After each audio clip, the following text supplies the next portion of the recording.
What's up, guys? Dude, when I entered the studio, I was surprised there was a lot of people outside. So I was like, Akala ko ako eh. I know! Likewise, sabi ko, bakit ba ang dami yata ngayon, di ba? And then, I realized it was because of our guests. Yeah, I thought they were here to support us. Apparently not. Dapat nakita na natin beforehand pa. Pero, well, we're just as pleasantly surprised. And, well, pleasantly, question mark. But anyway, let's get down to business. Of course, tonight, we have the Younghusband brothers, Phil and James. At least katapat na natin ng itsura, di ba? For once, parang mas bago na sa atin sa show. Yeah. Minsan lang yun. minsan lang. But anyway, so, bakit nga ba sila nandito? Ayun no, basahin mo! Hindi, but anyway, sige. Let's ask them first before we go any further because I understand that we'll be spending a lot of time tonight with them. Maybe we can go back to the very start. Guys, tell us, and I'm sure a lot of people who maybe were just, following the team lately or maybe at least up to 2 years ago, how did you guys start out with the national team? We started with the national team in 2005. Our first competition was the 2005 SEA Games in Bacolod, in Banat Stadium. Actually, the story is a mystery gamer, someone playing a computer game, saw mine and my brother's names on the game, and saw that we had Filipino blood. He in turn alerted the PFF. The PFF contacted Chelsea, and Chelsea called us into a meeting and said Philippines would like you to represent them, and so we were very happy and very excited. We were playing for Chelsea at this time. Right. We were in the books of Chelsea. So I was 18 years old at the time, I was and James 19. was 19. So. And actually, it's kind of funny because before we got the call up, the news that the Philippines would like us to try out for the Philippine national team. We're in the change rooms with our fellow teammates from Chelsea, and we're like saying, "Why can't we play? Why don't you play for the Philippines?" We're like, "Can we?" They're like, "You should play for the Philippines." I'm like, it's a good idea. and then 2 weeks later, funny enough, they called us into a meeting and said, "Philippines would like you to we play for the national team." Yeah, and at the end of the season, we're coming here for vacation anyway. Yeah. So that's when we met with Coach Harris, and we trained at That's where we met Ali. We met Ali Right. for the first Ali, time. so- Ali with his nice gear. Anton, no? Anton as well. Anton was inviting us out for drinks. And Ali was doing kick-ups on the ball. Yeah, so they were very welcoming. And we trained at Ultra. I think there were a few players that wanted to hurt Team What wanted to really tackle us hard. Oh yeah, I mean, until now, he still does that. He still wants to hurt us. So, I don't know, we're friends And now. it was an interesting shot because when we trained, our first training session was at Ultra. And I remember playing at Ultra, the ball being bubbly like, on the field. And I mean, this was our first exposure to Philippine football. I mean, every year we'd been to the Philippines for vacation, But you guys we never really experienced playing in. It was vacation, so we didn't play. So this was our first time, as you know, going to Ultra. Picked a brick off the ground. At least you picked up a brick. Before I used to pick nails. But anyway, how does it feel that, I mean, it's a funny way to get discovered to play for the national team, being scouted through a computer game. So whenever people ask you, like, how did you end up playing for the national team, or do you find it a bit funny? I mean, when you say that, someone sent our names to the PFF, how?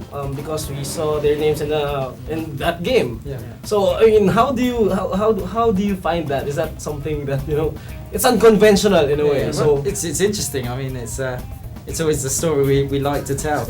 And You've actually met the game, haven't yeah, you? I was in Bacolod in wow. 2006. 2006 for the qualifiers of the Suzuki Cup. Yeah. Sorry, then Tiger Tiger Cup. Suzuki Yeah. Cup, and so I was able to meet him, and yeah, it's a really interesting story that we do like telling, and it's not a story. Yeah, we got a call and then we said, Because I used to just make my own player and just put my name there. Perez. Yeah, Perez. Okay, and then all the stats. Yeah, that's what I was saying. You give yourself the full ability. Yeah, vulnerability and then you Very just But anyway, coming from that, starting for the national team, starting to play for the national team, 2005, and now you're more on the senior side of that team. I mean, you're the veterans, if you can say. I mean, you have newbies coming in. So how how were you during that time when you started, and now what would be the difference in terms of not just the playing, the skill, but also in terms of the perspective? I mean, Oh, you being the adult, so all this. No, a lot has changed. We played every year since 2005. We then there was rarely opportunity playing for the national team. There was like one tournament. We were lucky to get one tournament a year, one main tournament. We'd always be in England hoping for that phone call from that's how much we enjoyed. We always look forward. We'd sit Really? at home with our friend Chad and explain how excited we were. And if it was cancelled, we'd be devastated. We were devastated. no, if it was the tournament wouldn't go through because of funds, problems with funds, not able to fly the team to tournaments. We were really heartbroken and disappointed. But yeah, it's one tournament a year. Now it's changed a lot since in the last 2 years after Suzuki Cup. There's more opportunities now. We're entering more tournaments. Now every FIFA calendar date there's a friendly going on. So there's a lot more with international football now. And also at that time we were residing in England. Yeah. So we'd just come over for games. But now obviously we're a big part of the development of football, not just on playing side, but on coaching, on decisions, logistics off the field as well. So there's another side to how we see football now in the Philippines than when we started with the Azkals, and it's amazing to see the difference from when we started to where it is now, and obviously I think if you look at any other country in the world, you won't see that speed of development in a sport that fast than what football has done in the Philippines. Awareness-wise. In just the last That's a years or different. so. The last 2 or 3 years, it's really has gone from here to here, and that's one of the things. I mean, everyone is learning and everyone's adapting. This is new for everyone. Yes. Even if people have come from Europe, this is still new for them because it's a different culture. It's a sport that's on the rise. It's a sport that is new to not new to the Philippines, but new to the awareness of Filipinos. So everyone is learning, and people will make mistakes no matter what. No matter who you are, you'll make mistakes. But it's learning from them. Before we didn't know when to do training for kids, how long to do training for kids, but now we've learned so much when the right time is for kids, what the kids enjoy, what they don't like, what the parents like, what the parents don't like, what the supporters like, what they don't like. So we really have learned a lot from in the last 7 years, and it has been an amazing journey. Yeah, So I'll add to that as well. Like you say, what has changed? I think slowly now there's more football fields coming about now, especially artificial wise. Before there weren't so many. There's a basketball courts, which is good. Basketball courts, you can still play football on basketball courts, but I think now in years to come it'll be great once there's more playing areas for teams to play in. I mean, the Philippines is really only just starting, and it won't happen overnight. Even the closest it's come is what's happened in the last 2 or 3 years. But for the real development and education of football for people in our country to really learn the sport, it does take years and decades, and we're competing against countries that have invested billions of dollars and decades of time in the sport. And Philippines is really only just starting now to really take off. And so it does take time, but Catching up. But definitely, I mean, it's quite a jump. And we're doing well, I should say, catching up. Just the past 2 years. We're actually one of the leaders. Yes. I think we're the third in Southeast Asia. Yes, after Thailand and Vietnam. Vietnam and Thailand. Oh, now I miss Roy because he's the stats. I know. Vietnam are the top 100, aren't they? Yeah, shout out to Roy. Where are you? Hey Roy, he did a bad tackle. I know. we kissed the maid up. So is Roy part of those guys who still want to hurt you? Him and Team Up. I think they're within that team. Yes. It was caught on GMA video, by the way. Roy just really wants to win. He's like, he really wants to win. Even It with was a bets. nice event, Oh, yeah. to be fair. Sometimes you can join our bets here. The ultimate winner is Roy. Well, yeah. But anyway, Always going is. back to the background here. Coming from playing as part of the national team, and then obviously you've helped grow Philippine football into new heights, But also you've tried to develop. No, actually, you're doing it quite well with the Younghusbands Football Academy. So, where did this idea come from that you wanted really to help out? And I mean, you had a lot of things going on already, and then suddenly you now you just tied up with Chelsea. Yeah. So for Football the Academy, yeah. Football Academy. So how did this really start off? I mean, I started it with Okay, so I'll just talk to you. At the time, So you can James wasn't in security, please. James was in England at the time, Okay. and I'd been in the Phil's doing I've been- celebrity duets, by the way. yeah I'd done celebrity No, we'll get to that later. Okay, No, this was the time though, this was the time. yeah, and I sort of thought, right, I want to be in the Philippines. I love the Philippines, and my friends and family are here, and I know my mum James and Kerry, they want to be here as well, and it was only right that, and we felt at home in the Philippines. Yeah. So I mean, Philippines is our home. So I wanted to be in the Philippines. I didn't want to go to any other country. I didn't want to live in any other country, and then I still wanted to be in football. Yeah. And obviously I needed to survive, you know? But then I also wanted to pass on my knowledge and educate people, and Yeah. every time I'd have conversations with people I wanted to pass on what I've learned in football and let them know we could do this, we could do this.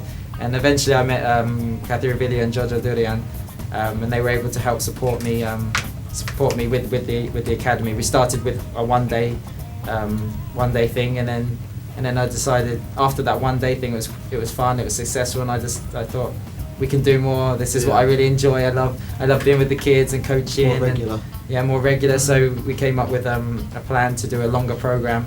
Then James came over, and then James came in with new ideas and things like that. So it expanded, and in the first year it was really all about learning. I mean, everything was an expense. It was just about learning about what can work and what can't work, and we really learned a lot in that first year. So it was really, but for us, coaching is a different satisfaction. There's playing, but coaching is a really nice satisfaction that we get, and that's something we want to continue doing. And in the end, after we've stopped playing, that's what we want to concentrate on.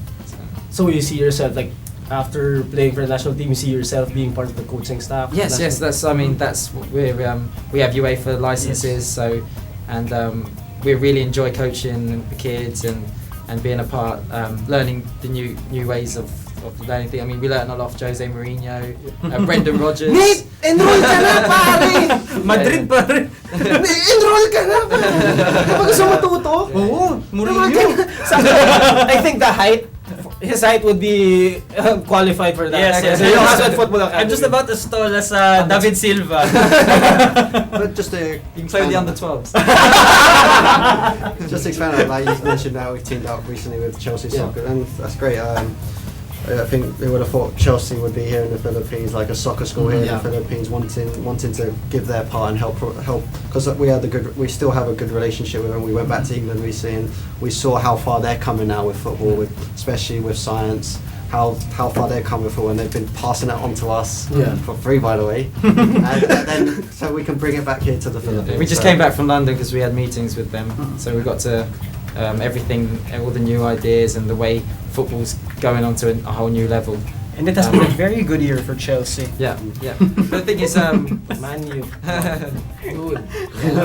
I mean, the gauge. I mean, to bring the Chelsea Soccer School here, it costs more than a couple $100,000. But eventually they came to us asking for a joint venture. Yeah. So in the end, that shows the interest in football and how much of a name football is being made abroad. You know? So, last question for you. For me, bahala ka. We still have a long night to go. No, last question for me.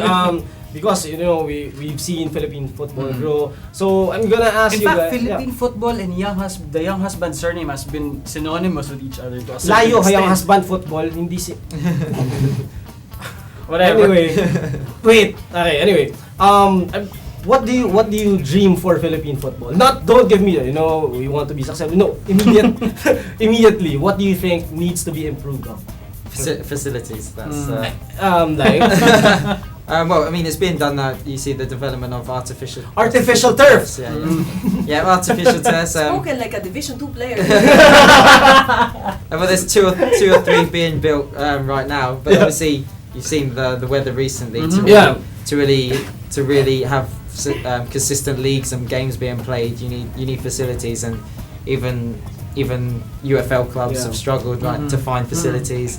national team have struggled to find facilities. Games being postponed 4 times. Exactly. It takes 6 months to do 5 games. Yeah. So I mean, facilities is the big one, and obviously just an organised program. So. But I'll expand on Phil's after his. Oh no. You different. No, different. I mean, expand once. Yeah. Then after that would be more opportunity for kids, really, like more Grassroots. more tournaments for kids, more leagues, if anything, more time for them to play. Yeah. Because you compare how many, like we always say, if you compare young kids from the before the age of 11, Yeah. they're about the same level compared to Europe. Once they get into their teen years, the gap starts to get bigger because the kids in Europe are playing more football. Yeah. So I think more opportunity, more leagues set up by whoever, set up more leagues, more games set up, and more opportunity for them to play, and also more investment in like. What do you mean? But no, just regular programs for educating people about football, whether it be refereeing courses. So you have a good group of people. Yeah, the standard refereeing is not. Oh hell yeah! Okay. So I mean, also I mean, on the opportunities. I mean, as James said, in your teenage years, that's where the gap starts to grow because you don't get to invite. The only way you can get better is by playing against better players, and obviously we can't. Players don't get that exposure abroad. Exactly. We can't bring teams here, so that's where we actually were at one point. Me and my brother, we played for 2 games at Sunday League when we were young, and so we played 2 games a day on the Sunday, full 90 minutes, 11 aside. And sometimes we play for our school team, then we go to Chelsea. We basically be doing football non-stop in a week. Here, there needs to be more opportunities, more tournaments, more leagues. Well, see, people, they keep on training here, but there's needs more tournaments. The whole point of training is so you can play games at the end of the day. Facilities, Training, more leagues. So ikaw, Ano? Pati ba ako kasama? Hindi, tatanong ko lang. No, I have to agree also with the officiating. I think we've been discussing it for the longest time. And but then again, if you have expanding on that, helping them out. If you had, for example, it's been hard for referees with the conditions. Like if you have a bubbly pitch, of course it's going to be difficult for players to play and more risky challenges. If you have a nice surface, it's easier to judge. Agree. So anyway, facilities. So we've heard from the brothers, the famous Younghusbands brothers. That's right. Na maraming gustong mapakasama sila. So anyway, for more updates regarding the Philippine national team, Philippine football, of course the Younghusbands brothers na minsan lang namin kasama. Do follow us on Twitter at FTW Sport.